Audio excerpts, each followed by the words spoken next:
MS. விஸ்வநாதன்ட்ட பாட்டு பாடுறதுக்கு வாய்ப்பு தேடி போன எஸ்பி பாலசுப்ரமணியத்துக்கிட்ட எம்எஸ்வி நீ முதல்ல தமிழை முழுசாக கற்றுக்கிட்டு வா, அதுக்கப்புறம் உனக்கு நான் சான்ஸ் தரேன் அப்படின்னு எஸ்பிபியை முதல்ல எம்எஸ்வி நிராகரித்த கதையை பற்றி தான் இந்த வீடியோவில் பார்க்க போகிறோம். வாங்க.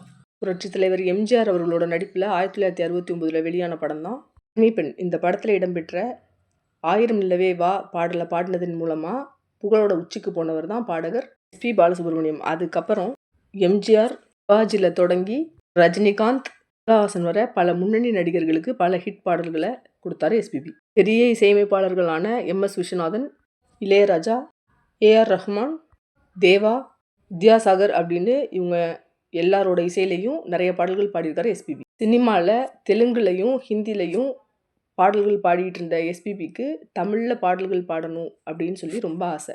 அப்போது சினிமாவில் பரணிக்குமார் அப்படிங்கிற ஒரு விளம்பர ஆர்டிஸ்ட் ரொம்ப பிரபலமாக இருந்தார். எஸ்பி பாலசுப்ரமணியம் காலேஜில் படிச்சுக்கிட்டு இருக்கும்போது அவங்க காலேஜில் நடக்கிற நிறைய போட்டிகளில் கலந்துக்கிட்டு நிறைய பரிசுகள் வாங்கியிருக்காரு. அதோட நிறைய நிகழ்ச்சிகளில் நிறைய பாடல்களும் பாடியிருக்காரு. அப்படி ஒரு நிகழ்ச்சியில் எஸ்பிபி பாடின பாடலை கேட்ட பரணிக்குமார் அவருக்கு சினிமாவில் வாய்ப்பு வாங்கி தரதா எஸ்பிபிட்ட சொன்னார். அவர் சொன்னதை கேட்ட எஸ்பி பாலசுப்ரமணியம், எனக்கு தமிழ் சுத்தமாக உச்சரிக்க வராதுங்க, அப்படி இருக்கும்போது யார் என்னை நம்பி பாட்டு பாடுறதுக்கு வாய்ப்பு கொடுப்பா அப்படின்னு சொல்லி பரணிக்குமார்கிட்ட கேட்டார்.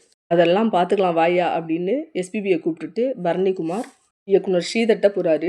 அங்கே எம்.எஸ். விஸ்வநாதனும் இருக்கார். ஸ்ரீதர்கிட்ட பரணி சொல்கிறாரு, நான் உங்கள்கிட்ட சொன்னல ஒருத்தர் நல்லா பாட்டு பாடுவார்னு, அவர் இவர் தான் அப்படின்னு எஸ்பி பாலசுப்ரமணியத்தை ஸ்ரீதர்கிட்ட இன்ட்ரடியூஸ் பண்ணி வைக்கிறாரு.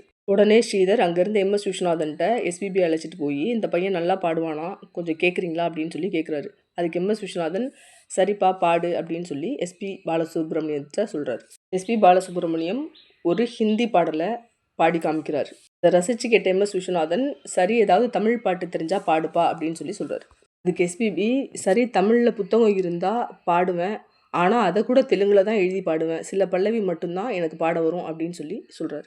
சரி என்ன பல்லவி பாட வரும் உனக்கு, அதை பாடு அப்படின்னு சொல்லி எம்.எஸ். விஸ்வநாதன் சொல்கிறாரு. உடனே எஸ்பிபி, நிலவே என்னிடம் நெருங்காதே நீ நினைக்கும் இடத்தில் நான் இல்லை அப்படிங்கிற பாடலை பாடி காமிக்கிறார். இப்போ எம்.எஸ். விஸ்வநாதன் தமிழில் இருக்க பாடலை பார்த்து பாடுவியான்னு கேட்குறாரு. தமிழ் படிக்க வராது சார் அப்படின்னு சொல்கிறாரு எஸ்பிபி. சரி யாராவது சொல்ல அதை தெலுங்கில் எழுதி பாடுவியான்னு கேட்குறாரு எம்.எஸ். விஸ்வநாதன். எஸ்பிபி பாடுவேன்னு சொல்கிறாரு. அதுக்கப்புறம் தெலுங்கில் எழுதிட்டு பாடி காட்டுறாரு. எஸ்பிபி பாடினதை கேட்ட எம்.எஸ். விஸ்வநாதன், உச்சரிப்பில் எந்த ஒரு குறையும் இல்லை, ஆனால் சின்ன கரெக்ஷன் பண்ணிக்கிட்டால் போதும், நீ எப்போ தமிழ் நல்லா எழுத படிக்க கற்றுக்கிட்டு என்கிட்ட வரையோ அப்போ உனக்கு கண்டிப்பாக சான்ஸ் உண்டு அப்படின்னு சொல்கிறாரு. அதுக்கப்புறம் எஸ்பிபி சினிமா போஸ்டர்களை பார்த்தே தமிழ் கற்றுக்கிறாரு. ஒரு நாள் எஸ்பி பாலசுப்ரமணியம் பரணி ஸ்டூடியோவில் ஒரு தெலுங்கு பாடலை பாடி முடிச்சுட்டு வெளியே வர்றாரு. ஸ்டூடியோவில் யதார்த்தமாக எம்.எஸ். விஸ்வநாதனை பார்த்து வணக்கம் சொல்ல, பதிலுக்கு அவரும் வணக்கம் சொல்லிட்டு காரில் ஏறி போயிட்டார்.